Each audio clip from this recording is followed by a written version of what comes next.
ইতিহাস পড়ুন, ইতিহাস জানুন। আমরা তো সেই জাতি যেই জাতির সাথে সন্ধি চুক্তি করার জন্য অগ্রসর হয়েছে পৃথিবীর সমস্ত মানুষ, সমস্ত কাফের মুশরিক, সমস্ত মতের মানুষ, দলের মানুষ, পথের মানুষ মুসলিমদের সাথে সন্ধি চুক্তি করার জন্য আগে আসছে, মুসলিমরা জান নাই। আর এখন আমরা উল্টা হয়ে গেছি, এখন আমরা তাদের সাথে সন্ধি চুক্তি করতে হয়, এখন আমরা তাদের কাছে যেতে হয়, তারা আমাদের কাছে আসে। কোথায় গেছি আমরা?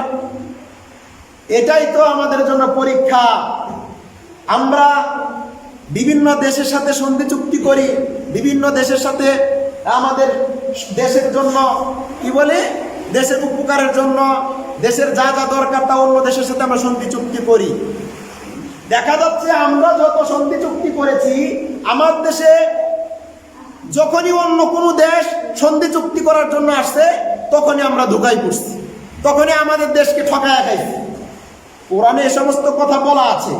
আমাদের দেশে একটা কথা সবচাইতে মারাত্মক কথা, যা ঈমানকে নষ্ট করে, এটা রাষ্ট্রীয় কুফরি শিরিক। আপনাকে সতর্ক এবং সাবধান থাকতে হবে। ওরা বলবে না, আপনি সাবধান থাকবেন। তা কি? তা বলা হয়, যদি আমরা অন্য দেশের সাথে যদি সম্পর্ক না করি, অন্য দেশ যদি আমাদের উপকার না করতো, তাহলে নাকি আমরা অচল হয়ে যেতাম, তাহলে নাকি আমরা চলার মতো কোনো কিছু ব্যবস্থা থাকতো না, আমরা দরিদ্র হয়ে যেতাম। আমাদেরকে এই শিক্ষা দেওয়া হয়েছে। এই শিক্ষা কে দেয় জানেন? এই শিক্ষাটা হয়েছে শয়তানের শিক্ষা। সূরা বাকারার 268 নম্বর আয়াতে আল্লাহ বলছেন, আশ-শাইতানু ইয়াইদুকুমুল ফাকর।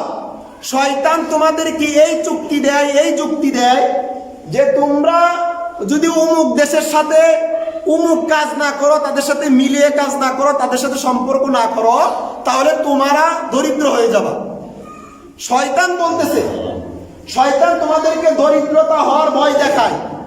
যদি অমুক কাজ না করো, তুমুক কাজ না করো, তার সাথে না মিলো, তার সাথে যদি না থাকো, তাহলে তোমরা দরিদ্র হয়ে যাবা, তোমার উপর আক্রমণ চলে আসবে, তোমাকে এই করে ফেলবে, সেই করে ফেলবে।